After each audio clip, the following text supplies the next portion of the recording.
మొన్నటి దినాన 31వ తారీఖున రాత్రి చాలామంది దేవుని మందిరానికి వచ్చి ఉన్నారు. అందరూ కూడా వాగ్దానాలు తీసుకున్నారు. అందరూ మంచిది. అందరూ వాగ్దానాలు తీసుకున్నారు. నేను కూడా వాగ్దానం తీసుకున్నాను.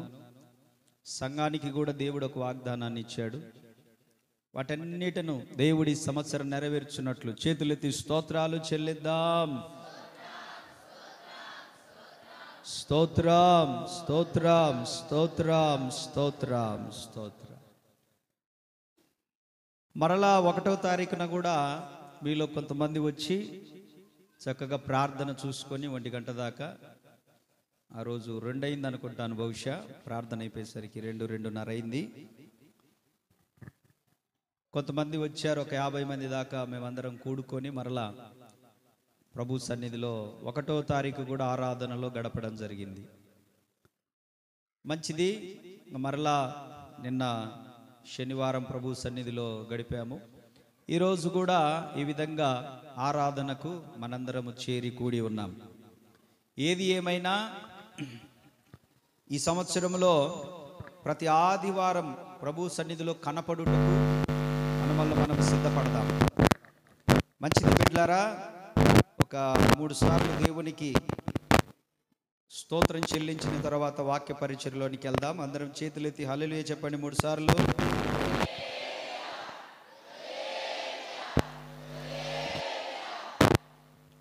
కొరింథీయులకు రాసినటువంటి మొదటి పత్రిక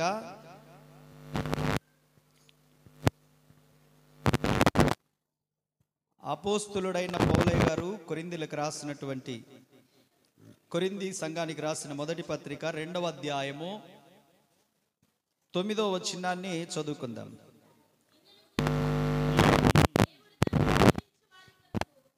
దేవుడు తన్ను ప్రేమించు వారి కొరకు ఏమి సిద్ధపరిచెనో అవి కంటికి కనపడలేదు, చెవికి వినపడలేదు, మనుష్య హృదయమునకు గోచరము కాలేదు. చాలు. తలెత్తిన వైపు చూస్తూ దేవుని వాక్యాన్ని వినడానికి ప్రయత్నం చేయండి. కొరింథీయులకు రాసినటువంటి మొదటి పత్రికలో 2వ అధ్యాయం 9వ వచనంలో మనం చదువుకున్నాం. దేవుని వాక్యము సూటిగా స్పష్టంగా మనతో మాట్లాడునుగాక. చాలామంది ఏం కోరుకుంటారంటే, దేవుడు నాతో మాట్లాడితే బాగుండు,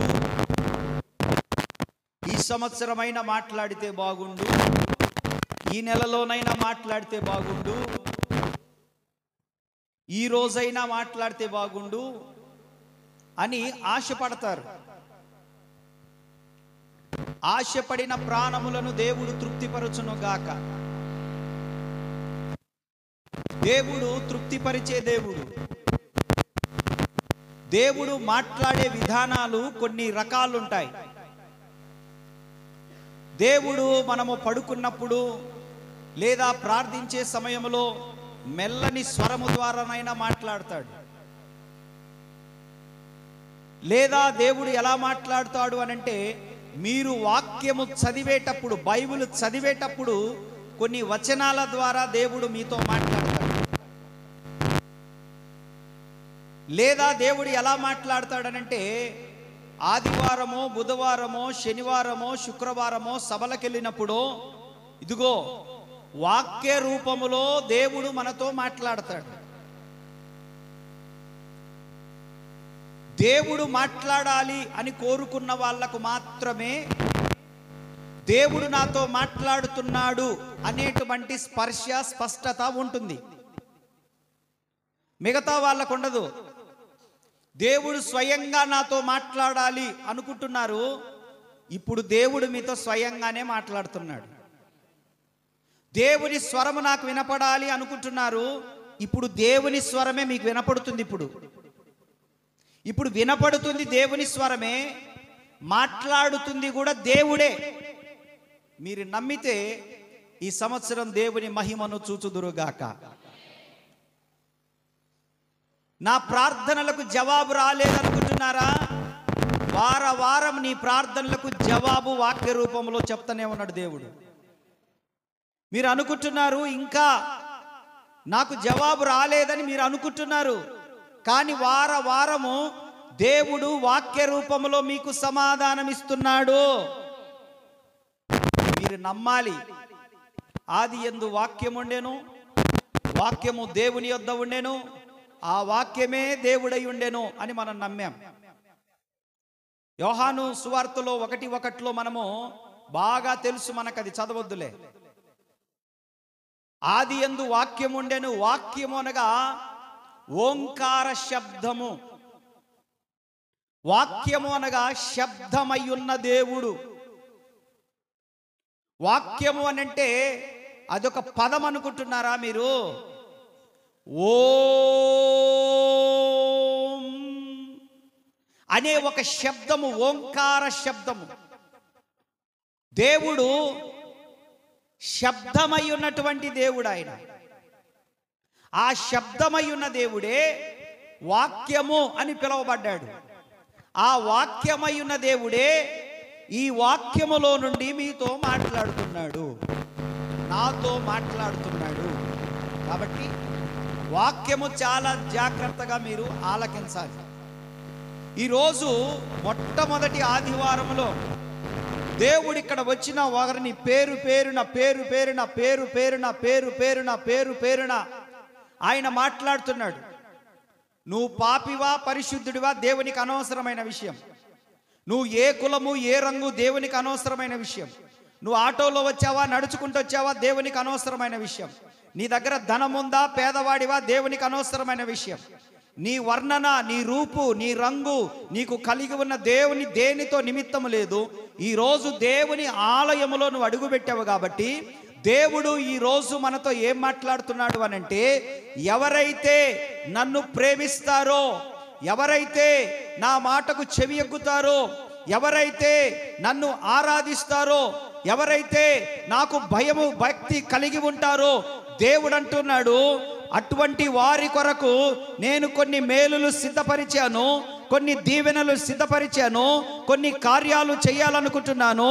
అవి నీ కంటికి కనపడనివి, నీ చెవికి వినపడనివి, రాను రాను నీ హృదయమునకు గోచరము కానివి, నువ్వు ఊహించిన దానికంటే అద్భుత కార్యములను నేను ఈ సంవత్సరము చేయాలనుకుంటున్నాను.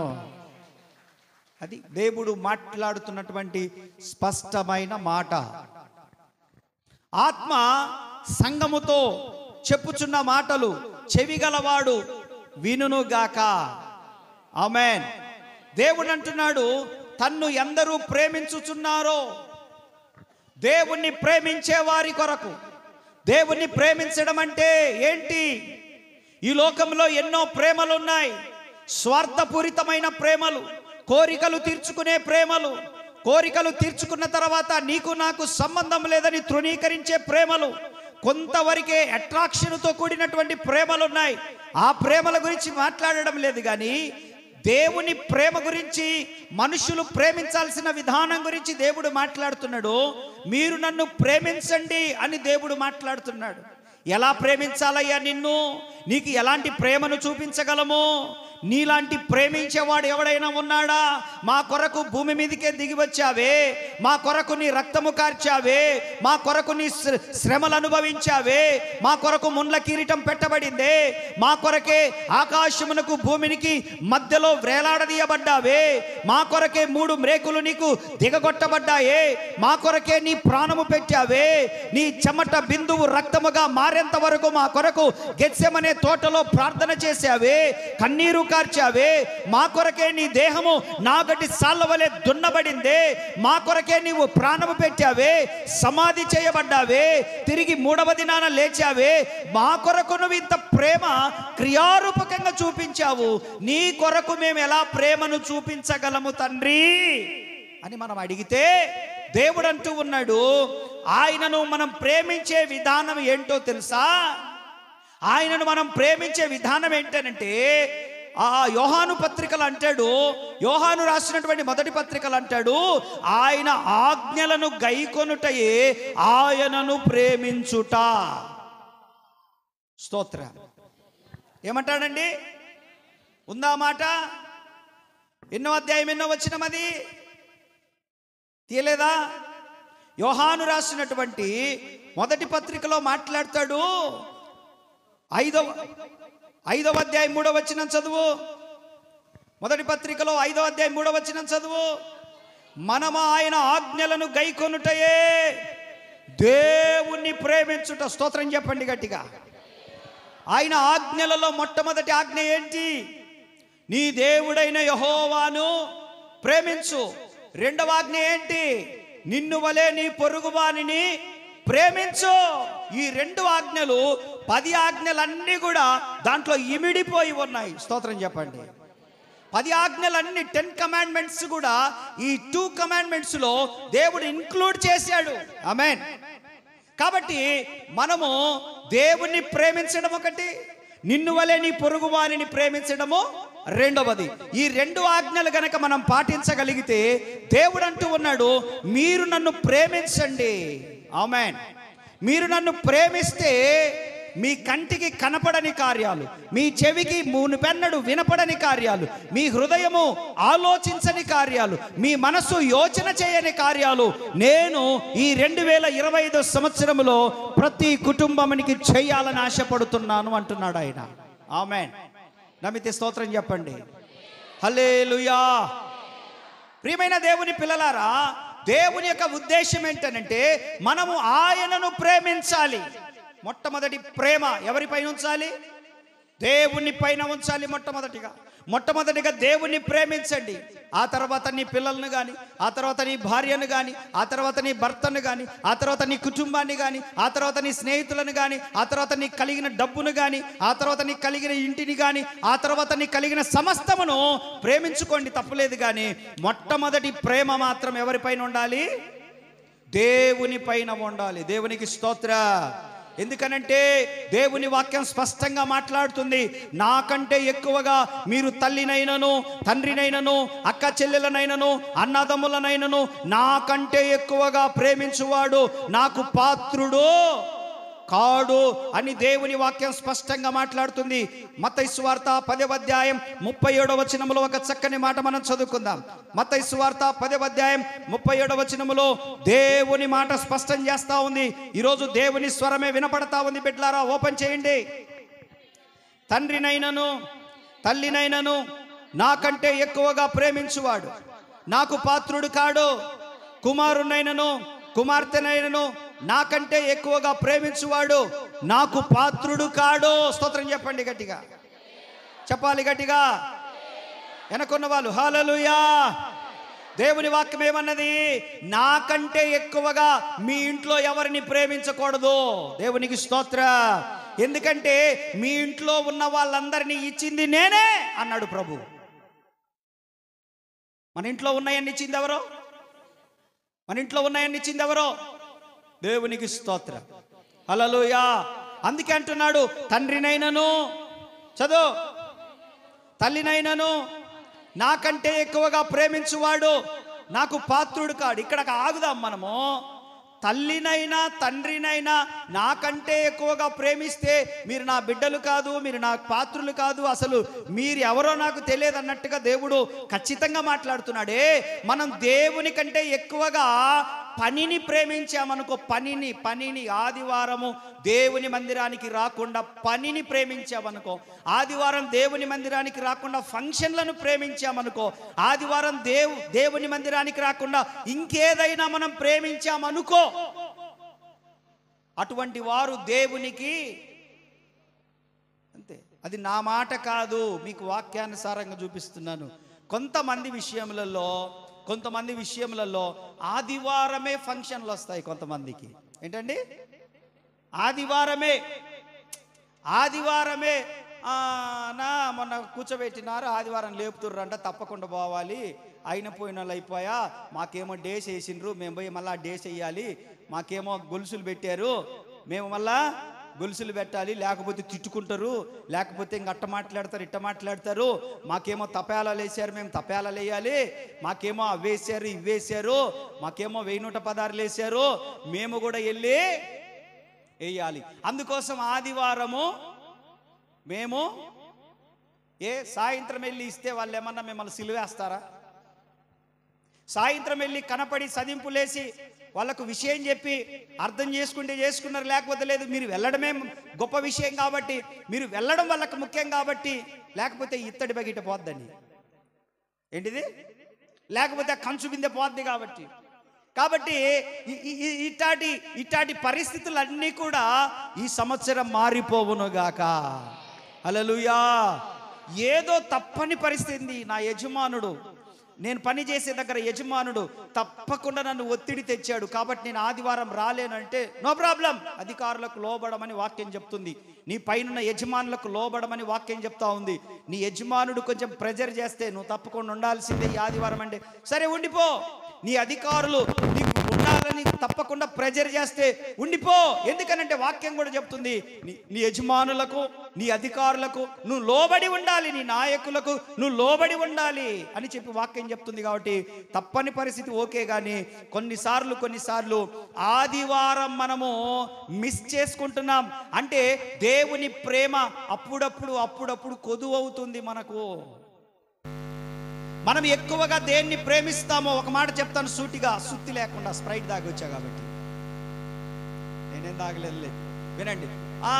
ఒక మాట చెప్తాను, దేవుని కంటే ఎక్కువగా ఏది నువ్వు ప్రేమిస్తావో, పుల్పిట్ మీద ఉండి చెప్తున్నాను, దేవుని కంటే ఎక్కువగా నువ్వు ఏది ప్రేమిస్తావో అది త్వరలోనే పోగొట్టుకుంటావు. ఏంటి? దేవుని కంటే ఎక్కువగా ఏది ప్రేమించినా ఏం చేస్తాం? అది నా మాట కాదు, దేవుని మాట. ఎందుకనంటే వాడు నాకు పాత్రుడు కాడు, కఠినంగా చెప్పేశాడు. తండ్రినైనను తల్లినైనను, కింద కుమారునైనను కుమార్తెనైనను అన్నాడు. ఇంకా రెండవ దిగొచ్చాడు, కుమార్తెనైనను కుమారునైనను. దేవుని కంటే ఎక్కువగా మన పిల్లలను ప్రేమించినా కూడా, చెప్పండి ఏంటి? అరే వాడు సందీప్ ఉంటాడు, అని పట్టుకురండి రా, వాడు నా స్నేహితుడు. అరే ఒకడు బయటికి పోయి సందీప్ గారిని పట్టుకురండి, వాడు నా ఫ్రెండ్. వాడు కుమారునైనను కుమార్తెనైనను దేవుని కంటే ఎక్కువగా, చెప్పండి మీ పిల్లలను దేవుని కంటే ఎక్కువగా మీరు ప్రేమించవచ్చా? చెప్పండి. బైబిల్ తీరాలి. దేవుని కంటే ఎక్కువగా ప్రేమించవచ్చా మన పిల్లల్ని? దేవుని కంటే ప్రేమించకూడదు. రాత్రి నేను కొన్ని విషయాలు మాట్లాడాను, మన సంఘానికి వచ్చినటువంటి రాత్రి బిడ్డలతోటి కొన్ని విషయాలు. ఇప్పుడు మీకు కొంచెం రివైండ్ చేస్తాను దాన్ని. ఏంటి అనంటే, ఒక తల్లి తన ఇద్దరు కుమారులతో మాట్లాడుతూ ఉంది. ఒక తల్లి తన ఇద్దరు కుమారులతో మాట్లాడుతూ ఉంది. వాడు అడుగుతున్నాడు వాళ్ళ అమ్మను వాడు పాయింట్ అవుట్ చేశాడు. మమ్మీ, నిన్ను ఎన్ని రోజుల నుంచి సైకిల్ అడుగుతున్నా, ఎందుకు తీసేయట్లేదు? నీ దగ్గర డబ్బులు ఉన్నాయి కదా, డాడీ మనీ కాకుండా నీ పాకెట్ మనీ కూడా ఉన్నాయి కదా, నువ్వు ఎందుకు తీసివ్వట్లేదు? ఇంకా వాడు కొన్ని థింగ్స్ అడుగుతూ ఉన్నాడు, కొన్ని గ్యాడ్జెట్స్ కూడా అడుగుతూ ఉన్నాడు. వాళ్ళ మమ్మీని అడుగుతున్నాడు. అడుగుతూ ఉంటుంటే వాళ్ళ మమ్మీ సీరియస్గా వాళ్ళిద్దరికి వెళ్ళి చూస్తుంది. చిన్నోడు పెద్దోడు కలిసి ఇద్దరు అడుగుతూ ఉన్నారు, మమ్మీ నీ దగ్గర ఉంచుకొని కూడా నాకు ఎందుకు ఇవ్వట్లేదు? ఎందుకు నువ్వు అట్లా మొండికేస్తా ఉన్నావు? అడిగినప్పుడు ఎప్పుడో ఒకసారి ఇస్తున్నావు, కంటిన్యూగా ఎందుకు ఇవ్వట్లేదు? డాడీ కూడా అంతే ఎందుకు చేస్తున్నాడు? మన దగ్గర ఉంది కదా మనీ, మన దగ్గర అన్నీ ఉన్నాయి కదా అని చెప్పి వాళ్ళిద్దరూ మమ్మీని క్వశ్చన్ చేస్తున్నారు. వాళ్ళ అమ్మని అడుగుతా ఉన్నారు, అమ్మా నువ్వు ఎందుకు అడిగినమ్మటే ఎందుకు ఇవ్వట్లేదు? అడిగినమ్మటే ఎందుకు చేయట్లేదు? కొన్నిసార్లు నేను భోజనం విషయంలో కూడా నాకు అది చేసి పెట్టు, ఇది స్కూల్ నుంచి వచ్చేసరికి అది చేసి పెట్టు, ఇది చేసి పెట్టు అని అంటున్నాను కదా, కొన్నిసార్లే చేస్తావు కానీ చెప్పిన ప్రతిసారి ఎందుకు చేయట్లేదు అని వాళ్ళ మమ్మీని క్వశ్చన్ చేస్తూ ఉన్నారు. వాళ్ళ మమ్మీ చక్కగా కూర్చోబెట్టి వాళ్ళతో మాట్లాడుతూ ఉంది, కోపపడకుండా, ఆవేశపడకుండా. వాళ్ళ మమ్మీ, సందీప్ రారా, పైకి రా, ఏం లేదులే, పనిష్మెంట్ ఏం లేదులే, మామూలుగా రా. వాళ్ళ మమ్మీ చక్కగా నిలబడు, ఏం లేదురా, మామూలుగా నిలబడు చాలు, అంతే, వెరీ గుడ్, గుడ్ బాయ్. వాళ్ళ మమ్మీ వాళ్ళ పిల్లలకి ఇద్దరికి, అరే ప్రిన్స్ పైకి రా, వాళ్ళ మమ్మీ ఏం చేస్తుందంటే వాళ్ళిద్దరికి చెప్తా ఉంది, అరే మిమ్మల్ని మీకు ఒక స్టోరీ చెప్తాను. ఆ స్టోరీ విన్న తర్వాత మీకు అర్థమవుతుంది. నేను మరలా మీకు నేను ఆన్సర్ చేయాల్సిన పని లేదన్నట్టుగా వాళ్ళమ్మ ఎక్స్ప్లెయిన్ చేస్తుంది. ఏమనంటే, ఒక సర్కస్ ఉంది, నేను డాలకించు, ఒక సర్కస్ ఉంది. ఆ సర్కస్లో కొన్ని జంతువులు ఉన్నాయి. ఆ జంతువులతో పాటు అడవిలో నుంచి ఆ సర్కస్ అతను ఒక చిన్నది టైగర్ తీసుకొచ్చి, పులిపిల్ల టైగర్, చిన్నది పులిపిల్ల టైగర్ తీసుకొచ్చాడు. చిన్నది పులిపిల్ల. అది ఇంకా ఈ సర్కస్ అతను ఏం చెప్తే చేస్తుంది కదా, చిన్నది కాబట్టి. ఇప్పుడు దాన్ని 3 పూట్ల ఆయన భోజనం పెడుతున్నాడు. Stand properly, fold your hands, attention, standard is. దేవునికి ఇస్తారు మంచి పిల్లల్ని. ఆ పులి పిల్లకు ఇతను ఎవరు, సర్కస్ మేనేజర్ ఎవరైతే ఉన్నారో, ఈ సర్కస్ మేనేజరు 3 పూట్ల ఏం చేస్తున్నాడు, నోటికి అందిస్తున్నాడు భోజనం. ఆమె ఏం చేస్తున్నాడు, నోటికి అందిస్తున్నాడు. ఈ నోటికి అందించే క్రమంలో అది పెరుగుతూ ఉంది. దానికి నీళ్లు దప్పికైతే అతనే తాపుతా ఉన్నాడు. దానికి ఆహారము ఎక్కువగా ఆకలైనా కూడా అతనే పెడతా ఉన్నాడు. అన్నీ అతనే చేస్తా ఉన్నాడు. ఇది వేటాడి కష్టపడి సంపాదించుకునేటువంటి విషయాన్ని దానికి అసలు తెలియదు. మర్చిపోవడం కదా, అసలు నేర్పిస్తే కదా.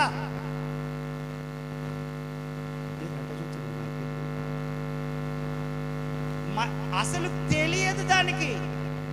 కొద్ది రోజులైన తర్వాత సర్కస్ సరిగా నడవట్లేదని చెప్పేసి సర్కస్ మూతేశారంట. మూతేసిన తర్వాత ఆ పులి కొంచెం పెద్దగా అయింది, బాగా సుమారుగా అయింది. ఆ పులిని తీసుకెళ్ళి మనతో ఎందుకు, మనకు మేపలేము, 3 పూట్ల మనమే పెట్టాలి, మనకి అంతంత మాత్రము, మనం ఏదో ఒక పని చేసుకుందాం, ఈ పులిని తీసుకుపోయి అడవిలో వేసేద్దామని చెప్పి ఈ పులిని తీసుకెళ్ళి అడవిలో విడిచిపెట్టేశాడంట.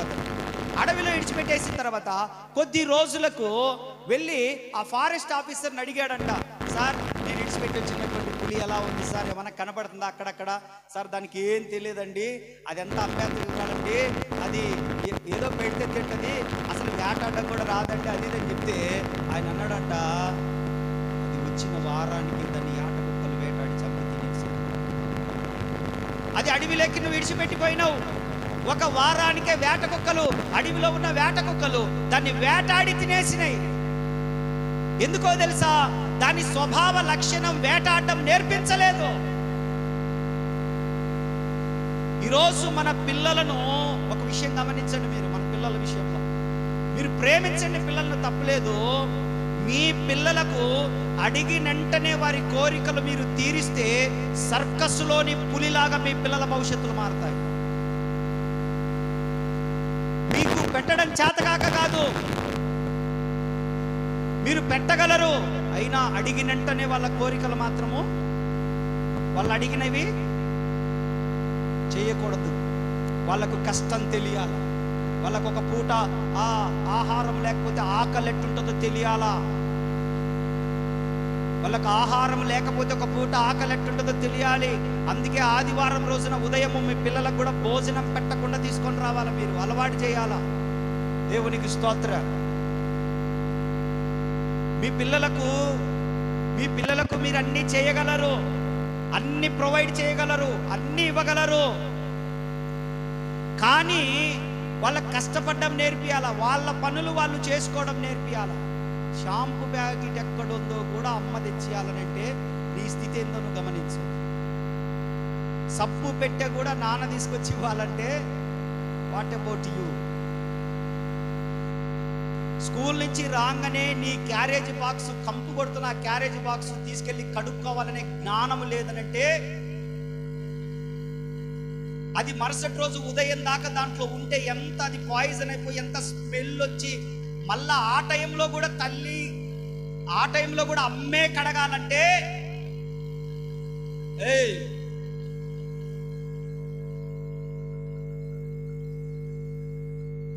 డిసిప్లిన్ నేర్చుకోండి. నేను కాకపోతే ఎవడు చెబుతాడు మీకు? నేను తండ్రి లాంటి నేను చెప్తా, నేను ఇటనే ఉంటా, ఇటనే చెప్తా. నేను మొఖాలు పగులుతాయని చెప్తా వాళ్ళకు, పిల్లలకి.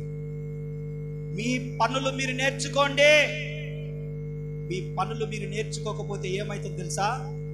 కొద్ది సంవత్సరాల తర్వాత నీ పనిని కూడా నువ్వు చేసుకోలేనటువంటి పరిస్థితిలో నిన్నందరూ అవమానంగా మాట్లాడతారు. అప్పుడు నువ్వు ఏడుస్తావు, వీడికేం చేద్దాం మొఖం చెప్తుంది, మొఖంగా అడిగినావురా నువ్వు, ఏంద్రా ఈ మెడ కింద, ఏంద్రా ఇదే, చూడు చూడు స్నానం చేసి. మన పనులు మనం చేసుకోకపోతే కొద్ది రోజులకు సర్కస్లోని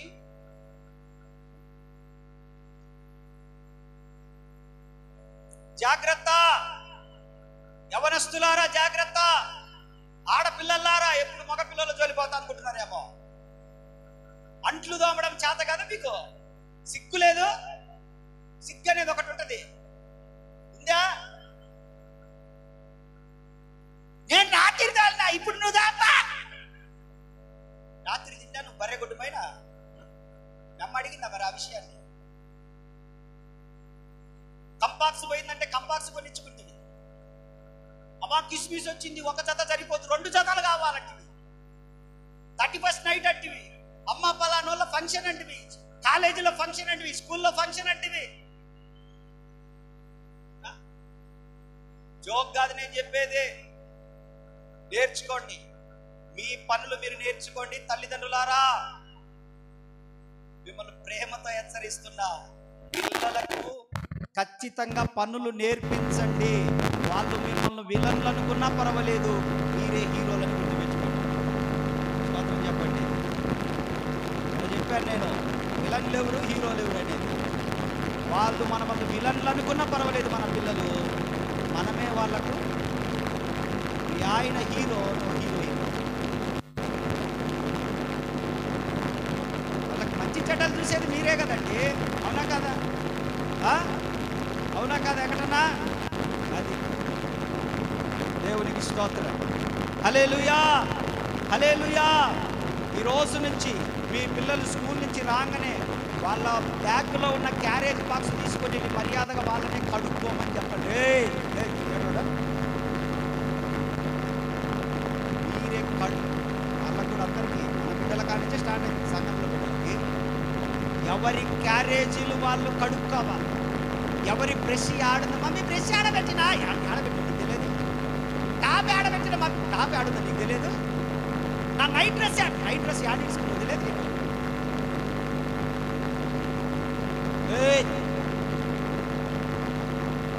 అందరికీ దేవునికి స్తోత్రం. హల్లెలూయా, హల్లెలూయా, హల్లెలూయా. ఖబర్దార్, స్తోత్రం చెప్పండి. పాప వచ్చిన వాళ్ళు చెప్పండి హల్లెలూయా. అది నాకంటే ఒక బ్యాచ్ ఉంటుంది. నేను ఏం చెప్తే అదే వాళ్ళు అంటే, నేను కూర్చోబెట్టి నేను ఏం చెప్పండి వాళ్ళు అది చెప్తారు అంతే. సిద్ధం చేసుకుంటే నన్ను భయపడుతున్నావా, నువ్వు భయపడుతున్నావా నాకు అర్థమే కాదు. తండ్రినైనను తల్లినైనను, చదువు నా కింద, కుమారునైనను కుమార్తెనైనను నాకంటే ఎక్కువగా ప్రేమించువాడు నాకు పాత్రుడు కాడు. చాలా జాగ్రత్తగా గమనించాలి. ఈరోజు మనము నీ పిల్లలను దేవుని కంటే ఎక్కువగా ప్రేమించావో నీ మీద దేవుని ప్రేమ ఉండదు. నీ మీద దేవుని ప్రేమ ఉండాలంటే నువ్వు వాళ్ళను దేవుని ప్రేమలో పెంచుదువుగాక.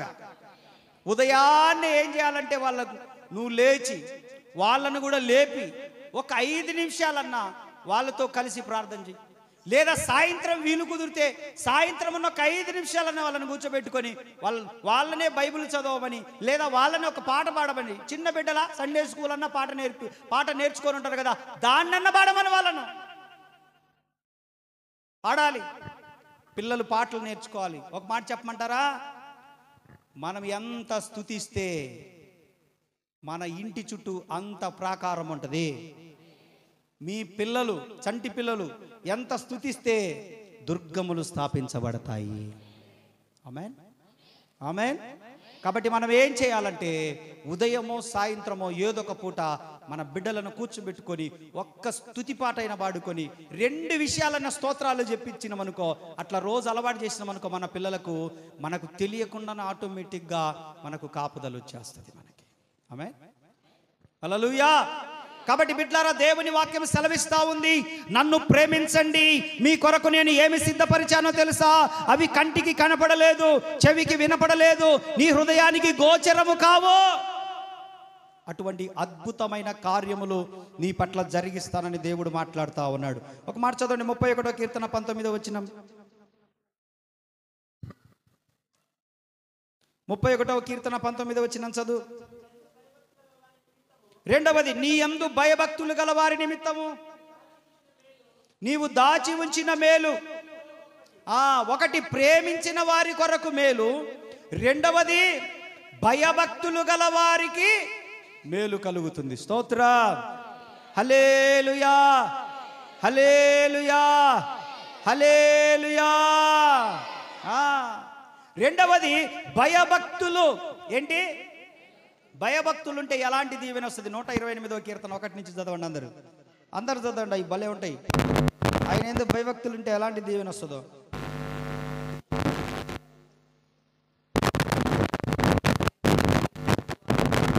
అంతవరకే ఉందే, చదవండి మరి అందరు తీయండి. 128వ కీర్తన.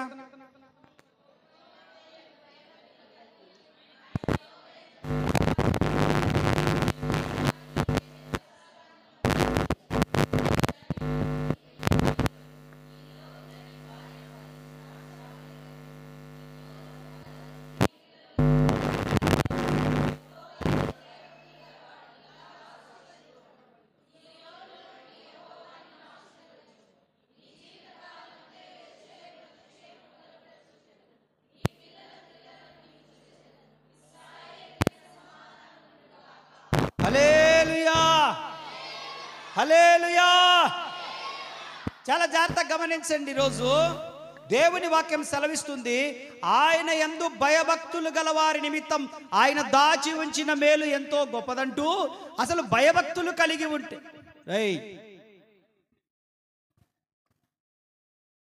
వాడి చేతులు అది తీయండి, అది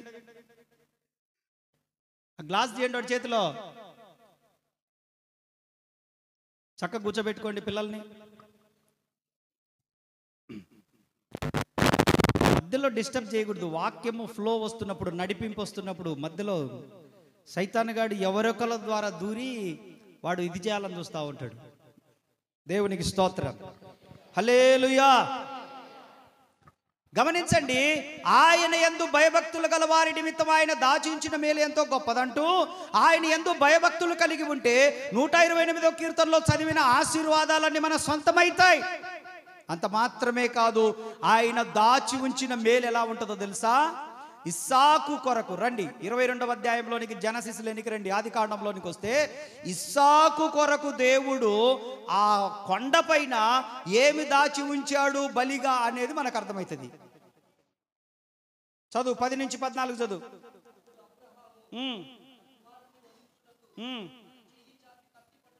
అప్పుడు అబ్రహాము తన కుమారుని వధించుటకు కత్తి తీసి పట్టుకొనగా యెహోవా దూత పరలోకము నుండి ప్రత్యక్షమై, అబ్రహామా, అబ్రహామా అతన్ని పిలిచాడు.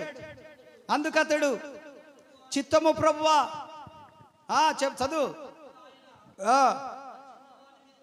ఆ చిన్నవాని మీద చేయి వేయకు, అతన్నేమి చేయకము. నీకు ఒక్కడయ్యున్నా నీ కుమారుణ్ణి నాకియ వెనుక తీయలేదు గనక నీవు దేవునికి భయపడువాడవని ఇందువలన నాకు తెలుస్తుంది. అప్పుడు అబ్రహాము పొదలో కొమ్ములు తగులుకొని ఉన్న ఒక పొట్టేలు కనపడెను. అబ్రహాము వెళ్ళి ఆ పొట్టేలును పట్టుకొని తమ కుమారునికి మారుగా, అంటే బదులుగా, ఇన్స్టెంట్ దహన బలిగా, స్తోత్రం చెప్పండి గట్టిగా, హల్లెలూయా, హల్లెలూయా. నువ్వు పడుకోరా, పడుకోరా. ఏంద్రా వీళ్ళు ఇట్ట చూస్తాడు నాయన, వీడు ఇక్కడ కూర్చోపో, వీడికి ఏం అర్థం కట్టి కూర్చో, ఈ నేను పోగాకు, నువ్వు రారా, ఏడాడ దొక్కి వచ్చినవారు ఇదంతా. పడుకోరా, నువ్వు పడుకో. అది ఇస్సాకును బలిచ్చేటువంటి సందర్భము పోయినసారి వివేకయ్య గారు వచ్చినప్పుడు బలి వివరించారు, గుర్తుందా? మన దేవరాజు నా మూలను బట్టి మే అని పోయిన ఎండాకాలంలో భలే చేశాడు. నేను అంత వివరించలేను కానీ కొంచెం సందర్భం వచ్చింది కాబట్టి చెప్తాను. ఇస్సాకును దేవుడు బలిగా అడిగాడు. అంటే దేవుడు ఏమనుకుంటున్నాడు? ఇస్సాకును ప్రేమిస్తున్నాడా, నన్ను ప్రేమిస్తున్నాడా? ఇక్కడ ఒక పాయింట్ అన్నమాట. దేవుడు ఏమంటున్నాడు? నన్ను ప్రేమించు వారిని అని అంటున్నాడు ఆయన. నన్ను ప్రేమిస్తే మీ పట్ల కార్యం చేస్తా, నన్ను ప్రేమిస్తే మీ కంటికి కనపడని, మీ చెవికి వినపడవి, నీ హృదయానికి గోచరము కాని కార్యాలు చేస్తా. నన్ను ప్రేమిస్తే నీ దేవుడు కండిషన్ పెట్టాడు. ఈ మొదటి ఆదివారంలో దేవుణ్ణి మనము ప్రేమించుదుము గాక. 54 ఆదివారాలు కూడా ఏమో అనుమానమే చెప్తున్నారా? మరి మీరేమన్నా ఎవరిని ప్రేమించాలి 54 ఆదివారాలు కూడా? కాలేజీలో అబ్బాయిను వద్దా? కాలేజీలో నాకు గుండె ఇచ్చొచ్చిన, స్కూల్లో నాకు గుండె ఇచ్చొచ్చిన, గుండెలు బగులుతాయి, మక్కెలు ఇరుగుతాయి, కీళ్ళు కాళ్ళు అన్నీ ప్రార్థన చేస్తా టోళ్ళకి పక్షవాతం రావాలని. నా సంగతి తెలియదు మీకు. సైతాన్ శాస్త్రాలు చేసి సైతాన్ పనులు చేసిర్రు అనుకో, తల్లిదండ్రుల గుండెలు పగిలిపోయే పనులు, తల్లిదండ్రులను రోడ్డు మీడికి ఇడ్చాలనే పనులు, పనికి మాలిన చెత్త పనులు చేసిండ్రు అనుకో, జాగ్రత్త. నేనంత దుర్మార్గుని కాదులే, మీకు పక్షవాతం వచ్చేటట్టు ప్రార్థన చేయనులే. స్తోత్రం చెప్పండి. ఇదివరకు కాలంలో ఒక 10 ఏళ్ళు ఆ టైంలో నేను మామూలుగా జనరల్గా మాట్లాడుతున్నా, అరే అబ్బాయి నీ హృదయము దేవునికి ఇవ్వరా అని అంటే, నా హృదయం నా కాడే ఆడుందన్న, కాలేజీలో ఆ పిల్లకి ఇచ్చేచ్చిల్లే, ఇచ్చొత్తారు. దేవుడు ఏమంటున్నాడంటే, నన్ను ప్రేమిస్తున్నాడా, కుమారుని ప్రేమిస్తున్నాడా? ఈరోజు ప్రభు నిన్ను అడుగుతున్నాడు, బిడ్డా నువ్వెవరిని ప్రేమిస్తున్నావు ఈ సంవత్సరంలో? దేవుని ప్రేమిస్తున్నావా, నీకు కలిగిన దాన్ని ప్రేమిస్తున్నావా? దేవుని ప్రేమిస్తేనేమో నీకు ఆశీర్వాదం, దేవుడు ఇచ్చిన దాన్ని ప్రేమిస్తేనేమో నువ్వు ఇబ్బందులు పడిపోతావు. కాబట్టి దేవునితో చెప్పాలి, అయ్యా మొట్టమొదటి ప్రేమని నిన్నే ప్రేమిస్తాను, నిన్నే ప్రేమింతును, నిన్నే ప్రేమింతును యేసు, నిన్నే ప్రేమింతును, నేవే నోదిరుగన్ నీ సన్నిధిలో మోకరించి, నీ మార్గములో సాగేదా నీరసించక, నేవే నోదిరుగన్. ఎవరిని ప్రేమించాలి? ఈ కొత్త సంవత్సరంలో కూడా వెనక్కి తిరిగి చూడకుండా యేసునే మనము ప్రేమించి నడుచుదుముగాక. హల్లెలూయా. అబ్రహామును పరీక్షిస్తున్నాడు దేవుడు. అబ్రహామా, నువ్వు నీ కుమారుని ప్రేమిస్తున్నావో నన్ను ప్రేమిస్తున్నావో అని మనసులో అనుకొని నా బలివు అన్నప్పుడు తీసుకొచ్చి మోరియా పర్వతం పైన కట్టెలు వేల్చి బలి అర్పణగా బలి దానిపైన బలిపీఠం పైన పెట్టాడు. కత్తి తీసుకున్నాడు, కత్తి ఎత్తాడు. దేవునికి స్తోత్రం. ఎత్తంగానే ఒక స్వరం వినపడుతుంది, అబ్రహామా, అబ్రహామా ఆగు, నీకు ఒక్కడై ఉన్నటువంటి నీ కుమారుణ్ణి నాకు బలి అర్పించడానికి నువ్వు వెనుతీయలేదు గనక, ఇందు మూలముగా నీవు నన్ను ప్రేమిస్తున్నావని, ఇందు మూలముగా నువ్వు నాకు భయభక్తులు కలిగి ఉన్నావని నేను తెలుసుకొనున్నాను. ఇదిగో ఆల్రెడీ నీ కుమారుని స్థానములో బలి అర్పించడానికి మూలన ఒక పొదలో ఒక గొర్రె పిల్లను ఉంచాను, సిద్ధపరిచాను ముందుగానే. ఆ గొర్రె పిల్లను తీసుకొని వచ్చి ఇస్సాకుకు బలిగా, చప్పట్లు కొట్టండి. అది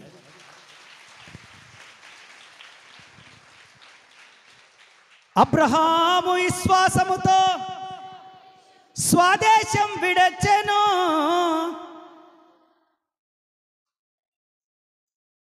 ఏం పాటరా అది? ఇస్సాకు విధేయుడై బలియాగా మాయను, వాగ్దానాన్ని బట్టి మృతుడై ఇస్సాకుకు చాలిన దేవుడా, ఇస్సాకుకు చాలిన దేవుడా, యేసయ్యా నా యేసయ్యా. తగులుగా గట్టిగా, యేసయ్యా ఇస్సాకుకు చాలిన దేవుడా, ఇస్సాకుకు చాలిన దేవుడా. ఇస్సాకు విధేయుడై బలియాగమాయను, వాగ్దానాన్ని బట్టి మృతుడై లేచెను. ఇస్సాకుకు చాలిన దేవుడా యేసయ్యా. హల్లెలూయా. ఇస్సాకు కొరకు దేవుడు ఏమి సిద్ధపరిచాడంటే గొర్రె పిల్లను సిద్ధపరిచాడు. చప్పట్లు కొడుతూ దేవుని కనపరచండి. హల్లెలూయా. ఇస్సాకు స్థానంలో ఎవరిని సిద్ధపరిచాడు? గొర్రె పిల్లను సిద్ధపరిచాడు. నేనేమంటున్నానంటే ఈ ఉదయకాల సమయంలో ఈ మొట్టమొదటి ఆదివారపు ఆరాధనలో నేనేమంటున్నానంటే దేవుడు కూడా మన కంటికి కనపడనిది ఏదో, మన చెవులకు ఇంకా వినపడనిది ఏదో, మన హృదయానికి అర్థం కానిది ఏదో ఈ పోయిన సంవత్సరంలో సిద్ధపరిచిన దానిని ఈ సంవత్సరంలో మనకి ఇవ్వబోతూ ఉన్నాడు. కాబట్టి విశ్వాసముతో ఆల్రెడీ ఆయన సిద్ధపరిచాడు, మ్యానుఫ్యాక్చరింగ్ అయిపోయింది, ఆ ప్రొడక్ట్ ఇప్పుడు షిప్లో ఉంది. ఇప్పుడు షిప్లో అని ఇప్పుడు వస్తా ఉంది. ఈ సంవత్సరంలో దేవుడు ఎవరిని ప్రేమిస్తారో డెలివరీ బాయ్ ఫోన్ చేస్తాడు, మేడం ఎక్కడున్నారు మీరు, మీకు అమెజాన్లో ఆర్డర్ వచ్చింది. స్తోత్రం చెప్పండి. ఫ్లిప్కార్ట్లో ఆర్డర్ వచ్చింది మేడం, మీకు ఏదో వచ్చింది, పార్సెల్ వచ్చింది. స్తోత్రం చెప్పండి. హల్లెలూయా, హల్లెలూయా. నేనేం చెప్తున్నానంటే దేవుడు ఏదో మీ కొరకు సిద్ధపరిచి ఉంచాడు కాబట్టి ఆయన స్వరం ఈరోజు మీకు వినపడతా ఉంది. ఇదే ఆయన స్వరము, ఇదే ఆయన మాట, ఇదే ఆయన వాక్కు. నీ ప్రార్థన దేవుని సన్నిధికి చేరింది. ప్రతిఫలముగా ఈ సంవత్సరమును అనుభవించబోతున్నావు. అది నీ కంటికి కనపడనిది, నీ చెవికి వినపడనిది, నీ హృదయానికి అర్థము కానిది, నువ్వు ఊహించిన దానికంటే గొప్పది నువ్వు అనుభవించబోతూ ఉన్నావు.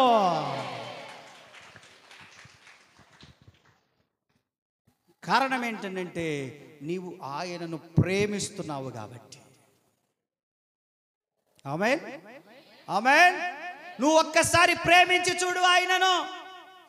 అన్ని ప్రేమిస్తావు, పనికి మాలిన అన్ని.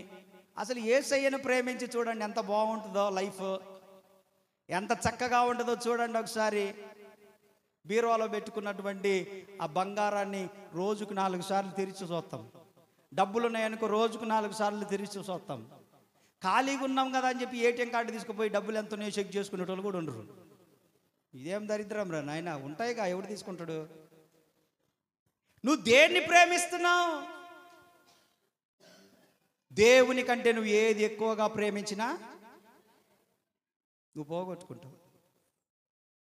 దేవుడు ఏమంటున్నాడంటే నేను నీకు మేలులు సిద్ధపరిచి ఉంచాను బిడ్డ, స్వస్థత సిద్ధపరిచి ఉంచాను, సంతానాన్ని సిద్ధపరిచి ఉంచాను.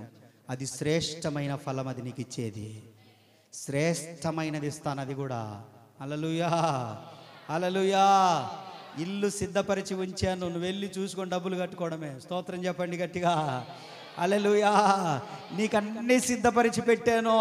హల్లెలూయా. అవి నేను నీకు సమయానుకూలంగా నీ ముందుకు తీసుకొస్తా. ఇప్పుడు నీ చెవికి రావవి, నీ కంటికి కనపడనియను, నీ హృదయానికి కూడా అందవు. నేను ఇచ్చేటి మనుషులు ఇచ్చినట్టుండవు, నేను ఇచ్చేటి నరులు ఇచ్చినట్టుండవు, నేను తయారు చేసిన మనుషులు తయారు చేసినట్టుండవు. నేను ఏది ఇచ్చినా కూడా పరలోకము నుంచి తీసుకొని వచ్చి ఇస్తాను. అది అక్కడి నుంచి వస్తా, ఏదొచ్చినా కూడా. అందుకే ఆలస్యం అవుతుంది. దేవునికి స్తోత్రం. ఇప్పుడు మనము అమెజాన్లో ఆర్డర్ చేసామనుకో, ఎన్ని రోజులకు వస్తుంది?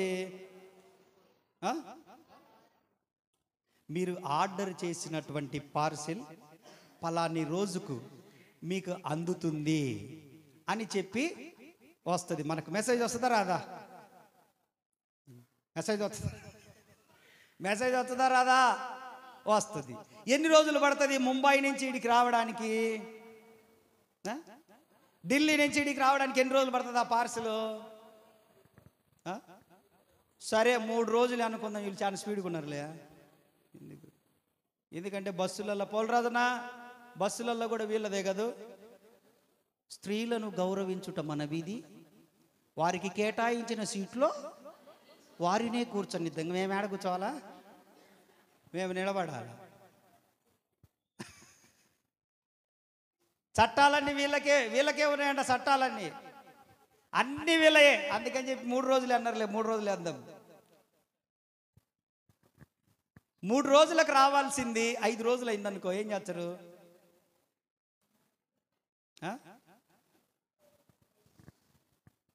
ఢిల్లీ నుంచి రావడానికి 3 రోజులు పట్టింది. నువ్వు ఆర్డర్ పెట్టింది, అది వస్తుందో రాదో కూడా కన్ఫామ్ లేదు. లేకపోతే బాంబే నుంచి రావాల్సింది, ఆర్డర్ పెట్టారు, అది వస్తుందో రాదో తెలియదు. కానీ మీకు ఎంత విశ్వాసం అంటే ఇంక రేపు వస్తుంది పార్సల్, ఇంక రేపు వస్తుంది, ఇంక రేపు వస్తుంది, రేపు ఎంత సంతోషంగా రేపు అంటే మనం అనుకున్నది రేపు వస్తుంది. కాబట్టి ఆ పార్సెల్ ఇంక రేపు వస్తుంది, ఇంక రేపు వస్తుంది, ఇంక రేపు. సంతోషమా కాదా? సంతోషమా కాదా? సంతోషమా కాదా?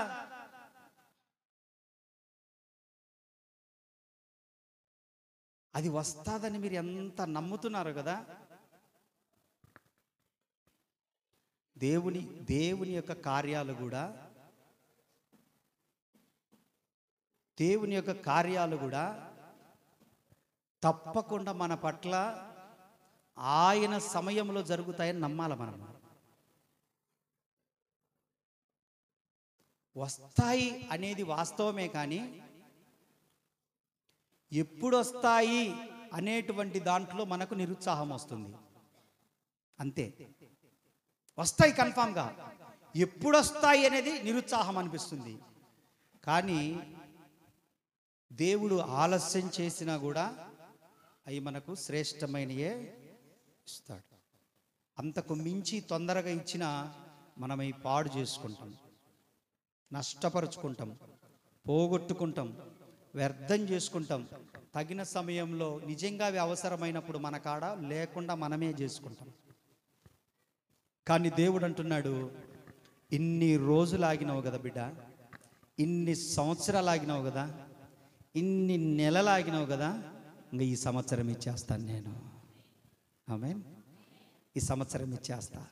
నీ ప్రేమను పరీక్షించా, నీ సహనాన్ని పరీక్షించా, నీ ఓర్పును పరీక్షించా, నీ భక్తిని పరీక్షించా, నీ ప్రార్థనా జీవితాన్ని పరీక్షించా. అన్నిట్లలో నువ్వు నెగ్గినవు, అన్ని జయించుకుంటూ వచ్చినావు, నీకు మార్కులు బాగానే పడ్డాయి. కాబట్టి ఈ సంవత్సరము నేను మరలా గ్రేస్ మార్కులు వేసి నేను పాస్ చేసి నీకు కార్యాలు చేస్తాను. హల్లెలూయా. ప్రియమైన వారలారా, మనం చేయాల్సిన పని ఏంటో తెలుసా? దేవుణ్ణి ప్రేమించడమే. దేవుణ్ణి ప్రేమించే వాళ్ళు ఆరాధన చేస్తారు, దేవుణ్ణి ప్రేమించే వాళ్ళు ప్రార్థన చేస్తారు, దేవుణ్ణి ప్రేమించే వాళ్ళు ఆలయానికి వస్తారు, దేవుణ్ణి ప్రేమించే వాళ్ళు చెడును అసహ్యించుకుంటారు, దేవుణ్ణి ప్రేమించే వాళ్ళు భయభక్తులు కలిగి ఉంటారు. అవే గుర్తులు. మూర్ఖులను ఈజీగా గుర్తించవచ్చు. మూర్ఖులను గుర్తుపట్టడం పెద్ద సమయం ఏం పట్టదు. ఏదైతే వద్దంటామో అదే చేస్తారు వాళ్ళు మూర్ఖులు. ఏదైతే జనులు అసహించుకుంటారో దాన్నే చేస్తారు మూర్ఖులు. పదే పదే చెప్పించుకుంటుంటారు మూర్ఖులు, అయినా దాని నుంచి మారరు వాళ్ళు. వాళ్ళే మూర్ఖులు అంటే. అది వద్దు అని 10 మంది చెప్పినా కూడా వాళ్ళు అదే చేస్తూ ఉంటుంటారు. అది కుదరదని 10 మంది చెప్పినా కూడా వాళ్ళు అదే చేస్తూ ఉంటారు. అలా మాట్లాడగాకు అని 10 మంది చెప్పినా అలాగే మాట్లాడతారు. వాళ్ళు మూర్ఖులు అన్నమాట. అటువంటి వారికి ఏ ఆశీర్వాదం రాదు, ఏ దీవెన ఉండదు. ఎంతకాలం వాళ్ళు ఏడ్చి ప్రార్థన చేసినా దేవుని స్వరాన్ని ఒక్కసారి విని, ప్రభువా నేను నిన్ను ప్రేమిస్తున్నానయ్యా అని సమర్పించుకోగలిగితే ఈ సంవత్సరమే మనకు బ్లెస్సింగ్ ఇయర్గా మారిపోతుంది. ఈ సంవత్సరమే. కాబట్టి దేవుడు అంటున్నాడు, నన్ను ప్రేమించండి, నేను మిమ్మల్ని ఆస్తికర్తలుగా చేస్తానంటున్నాడు. మీరు నన్ను ప్రేమించండి. 91 కీర్తన 14 అన్నాడు, చదవద్దులే. నేను మిమ్మల్ని తప్పిస్తాను అన్నాడు ఆయన. మీరు నన్ను ప్రేమించండి, నేను మీ వద్దకు వస్తాను అన్నాడు ఆయన. ఆయనను ప్రేమిస్తే మనకన్నీ దొరుకుతాయి. అన్నీ దొరికినాయి కదా అని ఆయనను విడిచిపెట్టకుండా ఆయనను ఎప్పుడూ ప్రేమిస్తే మనకు పరలోకం కూడా దొరుకుతుంది. దేవుడి మాటలు దీవించునుగాక. బల్లలో పాలు పొందాలనుకున్న వాళ్ళు లేచి నిలబడండి. మిగతా వారు అలాగే కూర్చోండి. బల్లలో పాలు